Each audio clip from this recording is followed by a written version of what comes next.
si Abraham at si Abimelech. Umalis sina Abraham sa Mamre at pumunta sa Negev. Doon sila tumira sa kalagitnaan ng Kadesh at Shur. Hindi nagtagal, lumipat sila sa Gerar.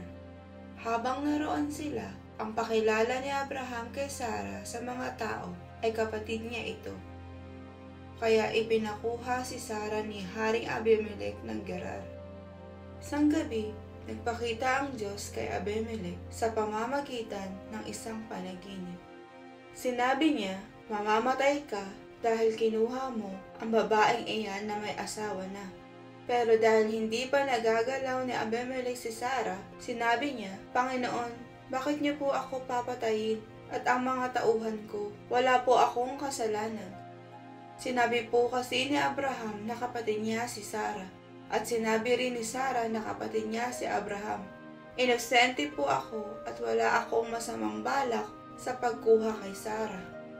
Sinabi pa sa kanya ng Diyos sa panaginip, Oo, alam kong wala kang masamang balak, kaya hindi ko ipinahintulot na magalaw mo siya para hindi ka magkasala sa akin.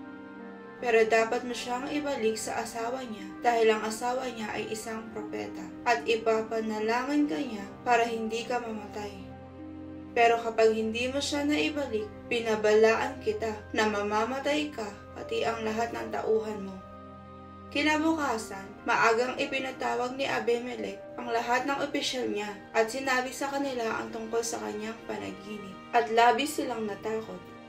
Pagkatapos, ipinatawag ni Abimelech si Abraham at tinanong, Ano ang ginawa mong ito sa amin?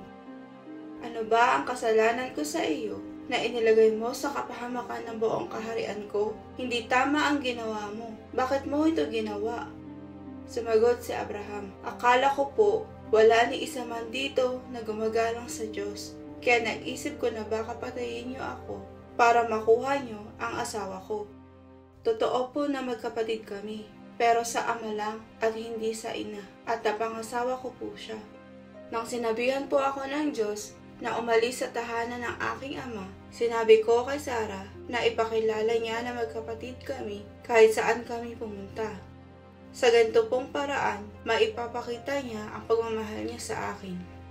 Ibinalik ni Abimelech si Sarah kay Abraham at binigyan pa niya si Abraham ng mga tupa, baka at mga aliping babae at lalaki.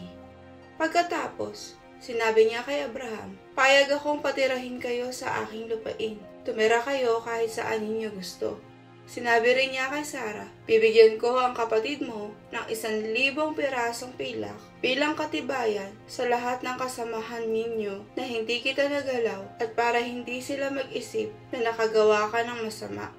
Dahil sa pagkuha kay Sarah, niloob ng Panginoon na hindi magkakaanak ang lahat ng babae sa sambahayan ni Abimelech. Kaya nanalangin si Abraham sa Diyos at pinagaling ng Diyos ang asawa ni Abimelech at ang mga alipin niyang babae para muli silang magkaanak. Pinagaling din ng Diyos si Abimelech sa kanyang karamdaman.